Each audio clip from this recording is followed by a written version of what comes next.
निघालो त्या टायमाला मला रस्त्याने सारंग हॉस्पिटलमध्ये पेशंट जाताना दिसले. म्हणजे पेशंट काय जाता एवढे त्यासाठी मध्ये पळाला. तर ते पाहिल्यानंतर असं वाटलं की सर्व जळालेले व्यक्तीमध्ये येत चाललेले आहे. एक 15 ते 20 जेंट्स आले तिथं सर्व त्यांना ॲडमिट केलं. कोणाचे कपडे जळालेले होते त्याचे कपडे फाडले. आम्ही ते सर्व त्यांना सेटल केल्यानंतर आम्ही या साईडला आले. त्यानंतर आम्ही आग बघितली की आग लागलेली आहे. आल्यानंतर काय परिस्थिती पाहिली तुम्ही? तर सर्व साईडला जळजळ चालू झालेला होता. आणि सर्व गाड्यांना फोन केलेला होता. गाड्या रस्त्याने येत होत्या सर्वांच्या. जैनवाल्यांना सुद्धा केलेला, महापालिकेला सुद्धा फोन केलेला होता.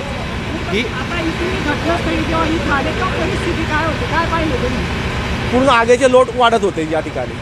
त्यांनी सांगितलं आम्हाला की 20 कर्मचारी कामावरती होते आणि 15 ते 17 लोकांनी जमा केलं आणि 2 ते 3 लोक अशी मध्ये असण्याची आशा आहे का त्यांना सुद्धा हॉस्पिटलला नेलं हे कोणाला आयडिया नाही अजूनपर्यंत.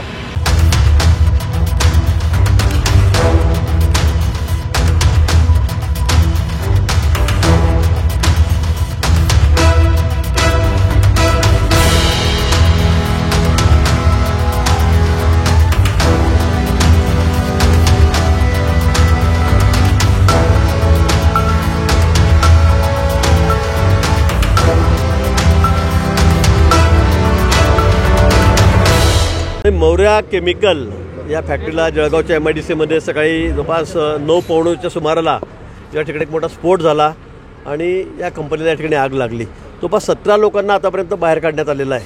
ते बऱ्याच अंशी जळालेले आहेत. काही ठिकाणी 70-80% झाले आहेत, काही 100% सुद्धा जळालेले आहेत. पण तो अजून याच्यावर कॅज्युअल्टी झाली नाही. म्हणजे कुठेही याच्यात मृत्यू पावलेला नाही. ही अतिशय जमेची बाजू आहे. पण अजूनही आग या ठिकाणी सुरू आहे. धूर खूप आहे आतमध्ये. फायर ब्रिगेडच्या सगळ्या गाड्या, सर्व अधिकारी, पोलीस प्रशासन, जिल्हाधिकारी, त्यांचं प्रशासन, महापालिका हे सगळे या ठिकाणी काम करत आहेत. अजूनही मध्ये शक्यता आहे की काही लोक मध्ये असतील, अजून अडकलेले असतील. पण आग इतक्या मोठ्या प्रमाणात आहे, धूर इतक्या मोठ्या प्रमाणात आतमध्ये, तर ते अजूनही काही सांगता येत नाही ते कशा परिस्थितीत आहेत, काय आहेत म्हणून. पण अतिशय युद्धपातळीवर या ठिकाणी आग विझवण्याचं काम सुरू झालेलं आहे. त्याचबरोबर जे आतमध्ये अडकलेले लोक आहेत त्यांनाही बाहेर काढण्यात येत आहे. नेमकी कंपनी कशाची होती, काय प्रॉडक्ट या ठिकाणी बनत होतं, काय माहिती आहे? नाही, त्या बाबतीत मला एवढं माहीत नाही. पण मौर्या ग्लोबल म्हणून ही केमिकल फॅक्टरी या ठिकाणी आहे. काही परफ्युम्स वगैरे कुठले किंवा काय असं अजून मला निश्चित माहिती नाही. पण याचे मालक मुंबईचे आहेत असं मला कळालेलं आहे. आणि ही केमिकल फॅक्टरी आहे. त्यामुळे आग अजूनही त्याची थांबत नाही आहे. धूर खूप आहे आतमध्ये.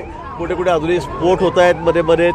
पण मला वाटतं की जोपर्यंत पूर्ण आग आटोक्यात येत नाही, आतमध्ये जाऊन बघता येत नाही, तोपर्यंत अजून काही कॅज्युअल्टी झाल्यात की नाही, आत कुठे अडकलं आहे का काय हे अजून सांगता येत नाही.